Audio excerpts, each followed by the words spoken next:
One morning, just as I was about to leave for the office, Agrafena, my cook, laundress, and the woman who ran my household, came up to me.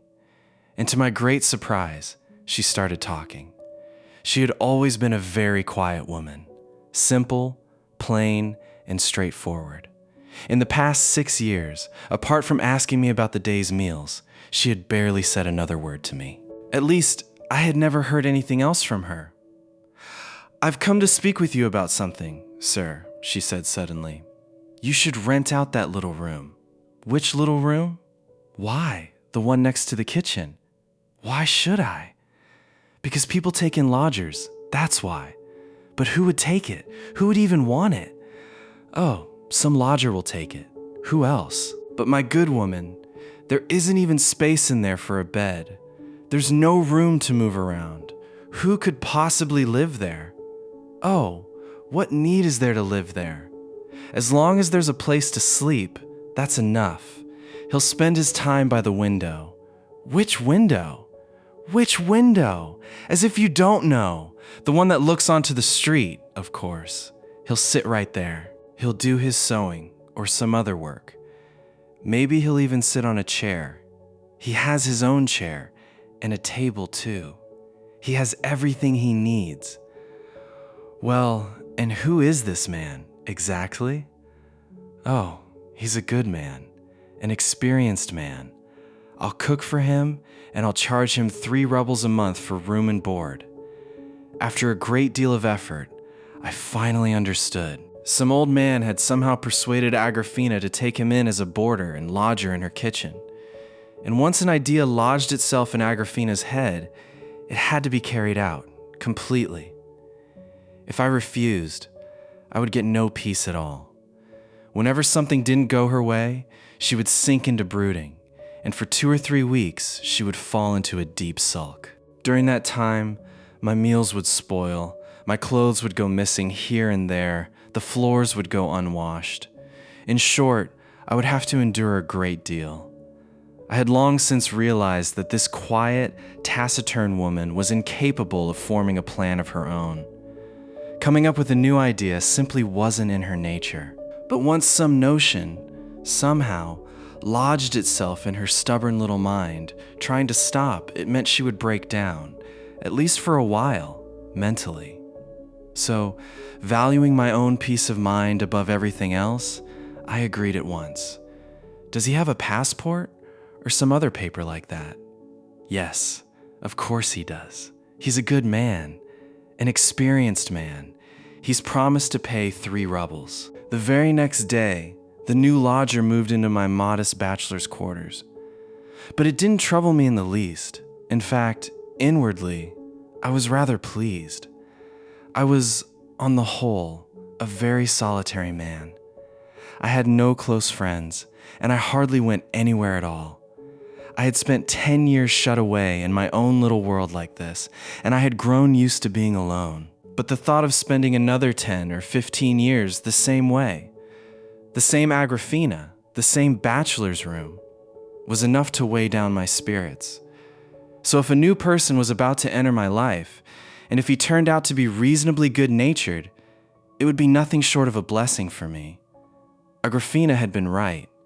My new lodger really was an experienced man. His passport revealed that he was a former soldier, though, in truth, I could have guessed that from his face alone.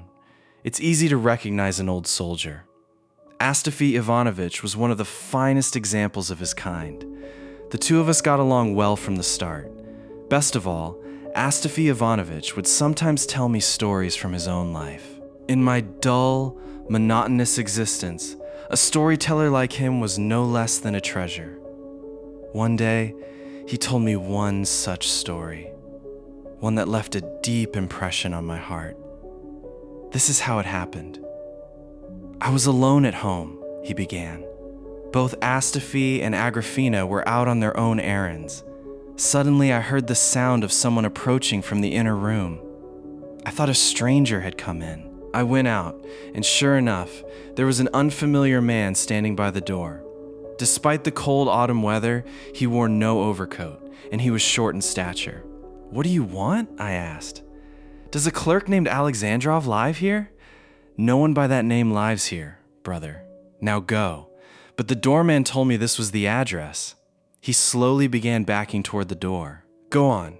Get out of here, brother. Move along, I said firmly. The next day, in the afternoon, while Astafy Ivanovich was mending a coat for me, I again heard the sound of someone at the door. I opened it halfway. Right before my eyes, my guest from yesterday walked in calmly, lifted my padded overcoat off its peg, tucked it under his arm, and hurried out. Agrafena just stood there, staring the whole time, mouth wide open, but she did nothing at all to save my belongings. Astafy Ivanovich went chasing after the thief at once, but 10 minutes later he came back, panting and empty-handed. The thief had vanished completely. Well, what luck you've had, Astafy Ivanovich. Be thankful your cloak was spared. That thief would have landed you in real trouble otherwise. But this whole incident had such an effect on Astafy Ivanovich that I completely forgot about the theft myself and simply watched him instead. He couldn't seem to digest what had happened. Every few minutes, he would abandon his work and start explaining all over again how it had all unfolded, how he had been standing, how the coat had been taken right in front of him, barely a yard away, and how he still hadn't managed to catch the thief. Then he'd return to his work, only to stop again. And finally, I saw him march off to the doorman to tell him everything and scold him for letting such a thing happen in his own building. Then he came back and started scolding Agrafena, then returned to his work once more. But for a long while, he kept muttering about how it had all happened, how he was standing right there. I was right there, and the thief carried the coat away from barely a yard in front of us, and so on and so forth. All in all, Astafy Ivanovich knew his trade well, but he was a slow and stubborn man. He had made fools of the two of us. Astafy Ivanovich, I said that evening, handing him a glass of tea. I wanted to pass the time by hearing the story of the theft once more, hearing it retold again and again, and watching how seriously he told it had started to amuse me. Made fools of us, indeed, sir. It wasn't even my coat, but I'm still angry. It wasn't my coat, and yet it bothers me all the same. To my mind, the vilest creature in this world is a thief. Another man might take something you could have given him freely, but a thief steals the fruit of your labor. He carries off the earnings of your sweat. He steals your very time. It's a terrible thing. There's nothing more to say about it. Just thinking of it makes me angry. Why doesn't it upset you that your own things were stolen, sir? Yes, you're right, Astafy Ivanovich. If the thing had simply burned, it would have troubled me less. But falling into the hands of a thief troubles me far more. It feels very wrong. Wrong indeed. Of course it does. But you know, there are all kinds of thieves. And sir, once I happened to meet an honest thief. An honest thief? But how can a thief be honest, Astafy Ivanovich? You're quite right about that, sir. How can a thief possibly be honest? No such thing exists. What I mean is only this, that man was, in truth, a good man. And yet, in the end, he stole. I simply felt sorry for him. How? How did that happen, Astafy? This happened about 2 years ago, sir. I had been without work for nearly a year, and it was around the time I was about to lose my position that I came across a poor, helpless man. We first got to know each other in a tavern. He was a drunkard, a vagrant, a beggar. He had once held some job, but he'd lost it because of his drinking. Such a useless man. God only knows what he had on his back. Half the time you couldn't even tell whether he wore a shirt beneath his coat. Whatever fell into his hands, he'd drink it away. But he wasn't quarrelsome. He was a quiet man, gentle-hearted, a good soul really, and he never begged either. He was ashamed to.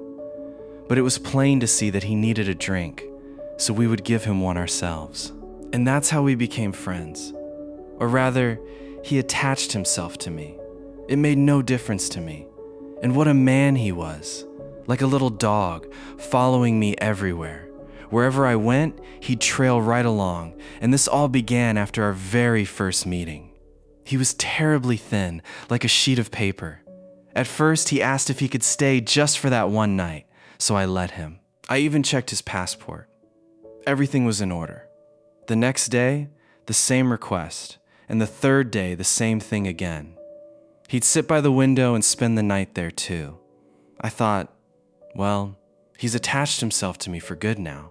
Feed him, give him a place to sleep at night. I was a poor man myself, and now here was another mouth to feed. Before this, he used to go the same way to a government clerk's house, and that clerk had kept him too. The two of them always sat together, drinking, but that clerk got so caught up in some trouble that, in the end, he drank himself to death. This man's name was Emelyan Ilyitch.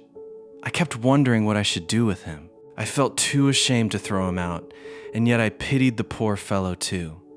I had never in my life seen a more helpless man. And the strange thing was, he never asked for anything himself, never demanded a thing. He would just sit there quietly, with a look in his eyes like a dog gazing up at its master. I kept thinking about how far drink could bring a man down. I kept asking myself, how do I tell him it's time to go? Emelyanashka, there's nothing for you here. I can barely manage food for myself. How can I keep you too? I kept imagining what he would do if I said that to him. I could picture exactly how he'd stare at me, unable to understand for a moment, and then, once it sank in, how he'd slowly rise from the window, tie up his few things in his old torn rag of a handkerchief. That same faded, red-striped handkerchief, torn in a dozen places. God only knows what was even wrapped inside it. Then he'd straighten his worn-out old coat as best he could, so it would look a little more presentable, keep him a little warmer, and hide its holes from view, because he was, after all, a tender-hearted man. Then he'd quietly open the door and walk out with tears in his eyes. No, a man being ruined like that, right in front of you, is not something you can simply watch happen. It breaks your heart. And then I'd think to myself, is my own situation really so much better? Be patient a little longer, Emelyanashka. I won't be here for long myself. I'll be moving on soon enough, and then you'll never hear from me again. Well, sir, after a while, my employer's family moved elsewhere, and my master, Fyodor Ivanovich, passed away. God rest his soul. He had told me once, Astafy Ivanovich, I am fully satisfied with you. When we return from the village, we'll take you back on. I had served as his butler. A very good man he was. But that very year, he passed away. After paying him my final respects, I gathered together the little money I had and thought I'd rest for a few days. I knew an elderly woman, and I rented a corner in her place. There was only that one corner free in the whole room. She had once been a nurse and now lived on her pension, keeping a small room for herself.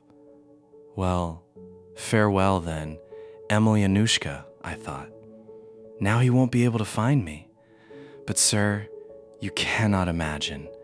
I had gone to visit an acquaintance, and when I returned that evening, the very first thing I saw was Emelyanushka. Yes, sir.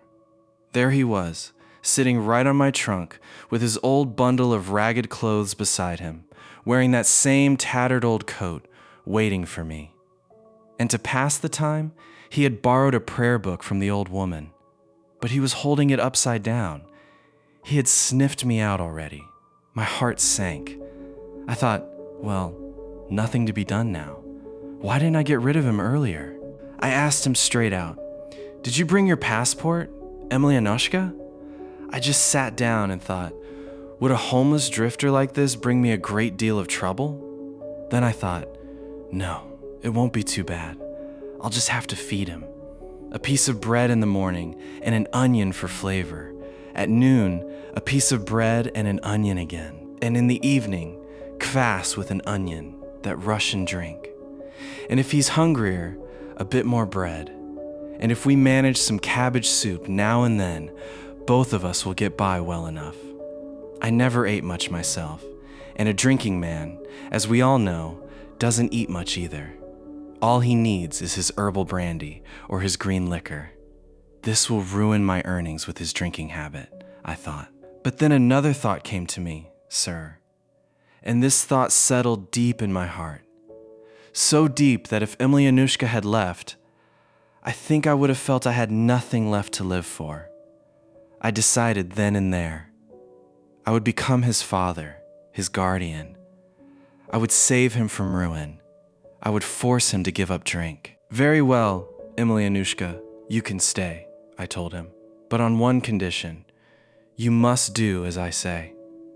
I thought I'd try to get him into some work, but slowly, not all at once. First, I'd let him rest a while, and then see what kind of work he could manage. Every man needs a particular skill for a particular kind of work. I began watching him quietly, closely. It didn't take long for me to see that Emelyanushka was a thoroughly spoiled man. I began, little by little, to counsel him.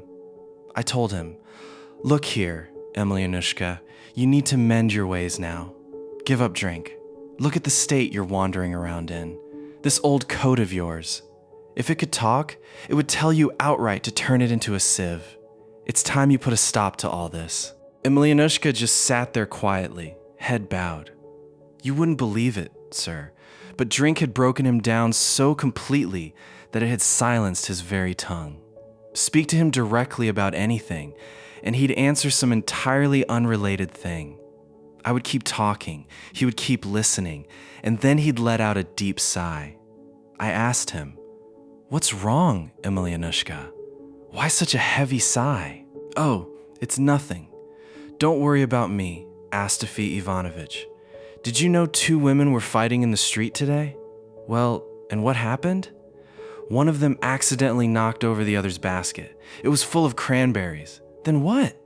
The other one deliberately knocked hers over too and stamped on them. And then what? Emelyanushka? Nothing, Astafy Ivanovich. That's all. Just telling you. Just telling me, indeed. I'd think to myself, Emelyanushka, you've drowned every last bit of your wits in drink. And you know, a gentleman dropped a note on Gorokovaya Street. No, it was Sadovaya Street, I think. And a peasant spotted it and said, 'My fortune has come.' And just then another man saw it too and said, 'No, that's my share of fortune. I saw it before you.' So then, Emelyanushka, the 2 men began quarreling over that note, and a policeman came along, picked up the note, returned it to the gentleman, and warned the both of them that if they fought again, he'd send them straight to jail. Well, and what was so special about that? Emelyanushka? Nothing. People were just laughing. Astafy Ivanovich. Oh, Emelyanushka, why do you even care what people think? You've sold your very soul for a copper coin. But you know, Emelyanushka, I'll tell you what, get yourself some work. I keep telling you, take up some work. Have a little pity on your own condition. But what can I do, Astafy? I honestly don't know what I could do, and no one's gonna hire me anyway. That's exactly why you were let go, Ilyitch. A drinking man can't hold his place anywhere. And you know, Lazo, the waiter at the hotel, was called into the office today, Astafy Ivanovich. Oh, and why was he called in? I don't know, Astafy Ivanovich. Maybe they needed him for something, so they called him. I'd think, well, we're in a sorry state. Poor Emelyanushka. God is punishing us for our sins. Now tell me, sir, what was I to do with such a man? But he was clever. The more I tried to reason with him, the more attentively he'd listen. But the moment he sensed I was about to lose my temper, he'd quickly grab his old coat and slip away, as if he'd never even been there. He'd wander around all day and come back drunk at night. Where he got the money from, God only knows. He never took it from me. Finally, I told him, "No, Emelyanushka, you're headed down a bad road. Give up the drink. Listen to me. If you come back drunk again, you'll sleep on the stairs all night. I won't let you in." Hearing my threat, Emelyanyushka sat quietly at home for 2 days, but on the 3rd day he slipped away again. I waited, but he never came back. Now, I won't lie to you, sir. I began to feel afraid. I felt pity for him too. What had I done to him? Had I driven him away for good? Where could the poor fellow have gone? What if he'd wandered off somewhere? God forbid. Night fell, but he still hadn't returned. In the morning, I went out to the porch to see if he was lying there. And there he was, his head resting against the step, his whole body stiff from the bitter cold. Oh no, what's happened now, Emelyanushka? God have mercy on you. Where would you even go? What am I to do? Astafy Ivanovich, you were angry with me that day. You said I'd have to sleep on the stairs. So I didn't dare come inside, and I just lay down right here. I felt both anger and pity. You could have at least found some other work, Emelyanushka, instead of guarding these stairs. What work could I possibly do, Astafy Ivanovich? I got so angry that I told him, "You wretched man, if you can't do anything else, at least learn to sew. Just look at that torn coat of yours. All that's left is for it to fall apart completely, and here you are dragging it around. At least pick up a needle and mend your rags like any decent man would, you drunkard." Now imagine, sir, he actually picked up a needle. I had only said it as a joke, but the poor fellow was so frightened that he really did start sewing. He took off his coat and began threading the needle. I watched him. You can imagine it yourself. His eyes were red and swollen, his hands trembling. Again and again, he tried to thread the needle, but his hands shook so badly that the thread just wouldn't go through. He'd squint, lick the thread to straighten it, twist it between his fingers, but nothing worked. Finally, he gave up and looked at me. "What are you doing, Emelyanushka? If someone saw you like this, where would I even show my face? You foolish man. I only said it as a joke, as a taunt. Stop this nonsense. God bless you. Just sit quietly. Don't make a spectacle of my dignity. Don't shame me by sleeping on my stairs." "Then what should I do, Astafy Ivanovich? I know myself that I'm a drunkard, a good-for-nothing. I only bring you grief. And you're the one who does me kindness." And as he said this, his pale blue lips suddenly began to tremble, and a tear rolled down his white cheek, catching on the rough stubble of his chin. And then, the poor man, Emelyanushka, broke down and wept. God have mercy. It felt as though someone had driven a knife straight into my chest. Such a tender-hearted man. I never expected he could do such a thing. Who would have thought it? "No, Emelyanushka," I thought, "now I'll leave you be completely. Go your own way, like some piece of rubbish. Well, sir, why go on telling such a long story? These are all small matters after all, not worth wasting so many words over. If it were you, you wouldn't even give it a second thought. But if I had had anything worth giving, I would never have let any of this happen. I had a pair of riding trousers, fine ones, first class, blue with a check pattern. A gentleman from the village had ordered them, but later refused to take them, saying they were a bit short, so they stayed with me. I thought, well, this is a useful thing. I could easily get 5 silver rubles for it at the old clothes shop, or I could have 2 pairs of trousers made from it for some gentleman in Petersburg, and use the leftover cloth for a jacket for myself. For us, poor folk, every little thing has its worth. And it was around that same time that Emelyanushka's condition grew very poor. He'd sit all day, not drinking, not eating anything, just quiet, like an owl huddled in a corner. It pained me even to look at him. He'd just sit and think. I thought, either he hasn't got a single coin left, or he really has reformed. He's given up drink and taken my words to heart. Well, sir, our life went on like this, and then a festival came around. I went for the evening prayers. When I returned, I saw Emelyan sitting by the window, swaying back and forth, drunk. So he's been drinking again, I thought. I went to check my things. I opened my trunk. The trousers weren't there. I searched everywhere. Gone. I looked everywhere. The trousers had vanished as if into thin air. It felt as if someone had driven a knife into my chest. First, I ran to the old landlady and suspected her straight away. But Emelyan, I didn't suspect him even slightly, even though he was sitting right there, swaying in his drunken stupor. "No," the old woman said. "God bless you. What would I even do with riding trousers? Am I going to go horseback riding?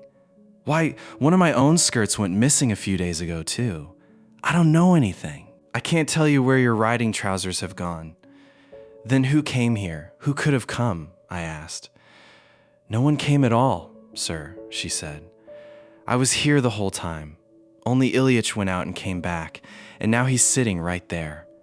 Ask him yourself." I asked Emelyan directly. "Emelyan, did you happen to pick up those new riding trousers? You remember, the ones I made for the gentleman from the village?" "No, Astafy Ivanovich," he said. "I never even touched them. I was utterly bewildered. I searched everywhere, up and down, but there was no sign of the trousers anywhere, and Emelyan just sat there, swaying back and forth. I was sitting near the trunk, bent over it, and suddenly I glanced toward him. Oh God, my heart suddenly began pounding as if a fire had caught inside me. My face grew hot, and just then, Emelyan looked back at me too. "No, Astafy Ivanovich," he said. "You're thinking that maybe. Maybe I took the riding trousers, but I never even touched them. Then where could they have gone, Emelyan? No, Astafy Ivanovich, I never even looked at them. Then did they just walk off on their own 2 feet, Emelyan? Perhaps that's what happened, Astafy." The moment he said that, I sprang to my feet at once. I put down the lamp, picked up my sewing, and sat down, mending a jacket for the clerk downstairs. But sir, there was a burning ache in my heart, a sharp sting in my chest. I wouldn't have felt so much grief even if I had burned all my clothes to ashes myself. Emelyan too had understood that I was seething with anger inside. A guilty man senses a coming storm from far away, just as birds sense a storm before it strikes. Astafy Ivanovich, Emelyan suddenly began speaking, his voice trembling. "Do you know? Anton Prokofyevich, the man who sells medicines, married the coachman's widow this morning, the one who died just a few days ago. I looked at him with such a stare, glared at him so hard, that he himself began to tremble. He read everything in my eyes. I saw him get up, go over to the bed, and start feeling around underneath it. I waited. He kept fumbling and rummaging around, muttering under his breath. No, it's not here either. Where on earth could it have gone? Oh God. I watched to see what he would do next. Then, slowly, he began crawling under the bed on his hands and knees. I couldn't bear it any longer. What are you doing under the bed, Emelyan Ilyitch? Looking for the trousers, Astafy Ivanovich. Maybe they fell down there somewhere. Now my anger boiled over. A man like me, in my condition, and here you are crawling on your knees to help me find them. Furious, I called him Sir, mockingly, as a taunt. It's all right, Astafy Ivanovich. I'll find them. They must be somewhere. I stared at him and said, Listen, Emelyan, what happened? Did you steal those trousers? Like some common thief? Some robber? What did you give in return for everything you've eaten and drunk here? Is this how you repay that kindness? Now my anger, which had been building, boiled over completely at the sight of him crawling before me on his knees. No, Astafy Ivanovich. And he just stayed there, lying face down under the bed for a long while. Then he slowly came out. I saw that his face had gone completely white, as if every drop of blood had drained from it.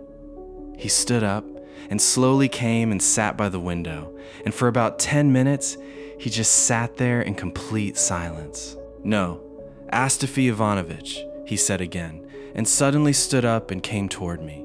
Even now, I can picture him exactly as he was then. It looked frightening. "No, Astafy Ivanovich," he said once more. I never even touched your trousers." He was trembling all over, striking his own chest repeatedly with a shaking finger. His voice was faltering so badly that it frightened me, sir. I just sat there, as if glued to the window ledge. "All right, Emelyanushka," I said, "as you wish. If I've wrongly accused you out of my own foolishness, forgive me. As for the trousers, let it go. One can live without them too. Thank God, we still have our hands and feet sound and whole. We don't need to steal, and we don't need to beg from the poor either.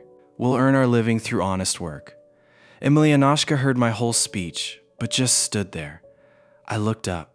He had sat back down by then, and remained there the entire evening without moving at all. Eventually I went to sleep, but Emelyanushka stayed sitting in that very same spot. In the morning, when I looked, he was curled up on the floor in his old coat. He had broken down so completely that he no longer even had the courage to come to the bed. After that day, sir, I couldn't bring myself to like him anymore. In fact, to be honest, for the first few days, I even began to feel something close to hatred. It felt as though my own son had robbed me, as if someone had carved a deep wound straight into my heart. Emelyanushka, Emelyanushka. But Emelyanushka, sir, for a full 15 days he drank without stopping, drunk at every hour, leaving in the morning, coming back late at night. And for the whole 15 days, I never heard a single word from him, as if some pain were eating away at him from the inside, as if he wanted to erase himself completely. Eventually, he stopped. Perhaps whatever little he had was finally spent. He began sitting by the window again. 3 days and 3 nights passed. He would simply sit, saying nothing, doing nothing. And then, suddenly, I noticed he was crying, just sitting there, tears streaming down, as if he himself didn't know where they were coming from. It's a very sorrowful thing, sir, to watch a man sit and weep like that. I asked him softly, "What's wrong, Emelyanushka?" His whole body began to tremble. This was the first time I had spoken to him since that night. "Nothing, Astafy Ivanovich." I looked at him and felt pity. "God bless you, Emelyanushka. Whatever's lost is lost. Forget about it. Don't sit around so gloomy anymore."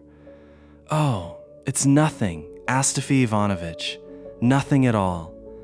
I want to find some work, Astafy Ivanovich." "Well, what kind of work, Emelyanushka?" "Any work at all. Perhaps I'll find some job, like I used to have. I even went to ask Fyodor Ivanovich. I don't like being such a burden on you, Astafy Ivanovich. If I find some work, I'll repay you everything. You've shown me such kindness. I'll pay it back somehow. That's enough, Emelyanushka, enough. Let bygones be bygones. Don't say another word about it. Just be as you were before. Let everything carry on as it always has. No, Astafy Ivanovich, you must think that. But I never touched your riding trousers. Fine, whatever you think is right, God bless you, Emelyanushka. No, Astafy Ivanovich, I can't stay with you any longer. That much is clear. Forgive me, Astafy Ivanovich." "Oh, God, keep you happy, Ilyitch. Who's driving you away? Who's throwing you out? Did I say any such thing?" "No, but it's no longer right for me to go on living with you like this, Astafy Ivanovich. It would be better if I left now." He was so wounded that he held firmly to what he'd said. I looked at him. He really had gotten up and had thrown that old, worn-out coat over his shoulders. "But where will you even go, Emelyanushka? Just think for a moment. What are you going to do? No, farewell now, Astafy Ivanovich. Don't try to stop me." And he sobbed again. "I have to go now. You're no longer the same as before. I'm still the very same as I always was. But alone, you'll wear yourself down, Emelyan. You'll fall apart like a helpless child. No, Astafy Ivanovich. Now, whenever you go out, you lock your trunk, and seeing that brings tears to my eyes. Astafy Ivanovich. Let me go, Astafy Ivanovich, and forgive me for all the trouble I've caused you. And sir, he left. I thought he'd be back within a day or by evening, but he didn't come. A second day passed, no word. A third day too passed, and now I began to grow afraid. I became so restless that I couldn't eat, couldn't drink, couldn't sleep. That man had shaken me to my very core. On the fourth day, I went out to search for him, peered into every tavern, asked everyone I could, but there was no trace of Emelyan anywhere. I kept thinking, what if he's lying dead somewhere on the edge of some street? Poor fellow. What if he's simply been trampled underfoot and buried in the dirt somewhere, unnoticed? When I returned home, it felt as though I myself had died. The next day I went out searching for him again, cursing myself the whole while for having left him alone in such a state. On the fifth day, the morning of a festival, I suddenly heard the creak of the door. I looked up, and there stood my Emelyan. His face had turned blue, his hair caked with dirt, as though he had been sleeping on the streets for days. He had grown so thin he looked like a mere sliver of straw. He took off his old coat, sat down on the trunk, and looked at me. I was glad to see him back, but even more sorrowful to see the state he had returned in. Because, sir, if I had ever made such a mistake myself, if I had fallen into such a sin, I would never have had the courage to come back. I'd have died like a dog in the streets, but I would never have returned. But Emelyan did come back, and that, too, was a sorrowful thing, sir, to see a man in such a wretched condition. I began taking care of him. I spoke to him gently, tried to comfort him. Emelyan, I said, I'm glad you've come back. If you'd stayed away any longer, I was about to go out searching the taverns for you again today. Are you hungry? No, Astafy Ivanovich. Come now, surely you are. Look, here's yesterday's leftover cabbage soup, with some meat in it too. It turned out very well. And here, have some bread and onion. It'll do you good. I made him eat by force, and the moment he took the first bite, I understood. The poor man probably hadn't eaten in 3 whole days. He was so famished, tearing into the food like a wolf. So, in the end, it was hunger alone that had drawn him back to me. My heart melted seeing him in such a state. I thought, let me bring something back from the tavern to lift his spirits. Then we'll put all of this behind us. There was no anger left in me anymore for Emelyan. I brought him a little vodka. Here, Emelyan Ilyitch, drink up in honor of the festival. Everyone drinks, after all. Have a little. It'll do you good. He reached out his hand, eager, restless, but just as he was about to take it, he stopped. A minute later, I saw him pick up the glass again, bring it to his lips. But he didn't take even a single sip of the vodka. He simply held the glass and then slowly set it back down on the table. What's wrong, Emelyan? Nothing, Astafy Ivanovich. Won't you drink? No, Astafy Ivanovich. I won't drink anymore. You mean you've given it up completely, or just not today? He gave no answer. A little while later, I saw him rest his head on his hand. What's wrong, Emelyan? Aren't you feeling well? Yes, Astafy Ivanovich, I'm not feeling well at all. I helped him up and laid him down on the bed. I saw that he really was ill. His head was burning, his whole body trembling with fever. I sat beside him the entire day. As night fell, his condition only grew worse. I gave him a little oil, onion, kvass, and bread mixed together. Here, eat a little. It might bring some relief.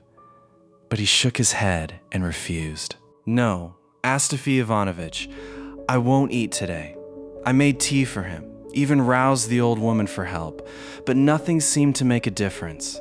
Now I thought, the matter's turning serious. On the third morning, I went to call the doctor. He lived nearby. His name was Kostoprav. I had known him from the time I served with the Buzumyagin family. He had treated me once, when I'd been unwell. The doctor came, examined Emelyanushka, and simply said, "There isn't much hope now. My coming won't help much. But if you'd like, I can leave a powder," I thought. This is just the doctor's usual trick, and I didn't take the powder. And then the 5th day came. He lay there, sir, dying right before my eyes. I sat by the window, sewing in my hands. The old woman was heating the stove. No one said a word. The whole house was utterly silent. My heart felt as though it were shattering, breaking apart for that useless man. It felt as if my own son were being torn away from me. I knew Emelyanushka was watching me. All day I saw him gathering the courage to say something, but the words wouldn't come. Finally, I looked at him myself. There was such pain in his eyes that my heart trembled. He had been staring at me the whole while, but the moment our eyes met, he quickly lowered his own. Then, softly, he said, "Astafy Ivanovich." "Yes, Emelyanushka? If you take this old coat of mine to the second-hand shop, how much do you think you'll get for it?" "I don't know, Ilyitch. Perhaps a ruble." But I was thinking, Astafy Ivanovich, it should fetch at least 3 rubles. It's made of good cloth. How could it possibly fetch 3 rubles, Emelyanushka? I don't know. Well, if you're going to sell it, at least try asking for 3 rubles. He fell silent for a while. Then he said softly, "Astafy Ivanovich." "What is it, Emelyanushka? When I die, don't put that coat on me. I'll be fine without it. It might still be useful to someone." God. Hearing him say that felt as if my heart had been torn open from within. I could see that death was slowly, steadily carrying him away. We sat in silence again for a while. An hour passed. I looked at him again. He was looking back at me too. But the moment our eyes met, he lowered his head once more. "Would you like a little water, Emelyanushka?" "Yes, Astafy Ivanovich. Please, give me some. God bless you." I gave him water to drink. "Thank you, Astafy Ivanovich," he said softly. "Anything else you need, Ilyitch?" "No, Astafy, nothing else. Just what? What is it, Emelyanushka?" "The riding trousers." I was the one who took them, Astafy Ivanovich. My lips trembled. I placed my hand on his head and said gently, "It's all right, Emelyanushka. God forgive you. Go now. Rest in peace." My own throat had begun to tighten, tears welling in my eyes. I turned my head away. Astafy Ivanovich. I saw he wanted to say something more. He tried to rise, tried to speak, but the words caught in his throat. Suddenly his face flushed red, then began turning pale, paler still.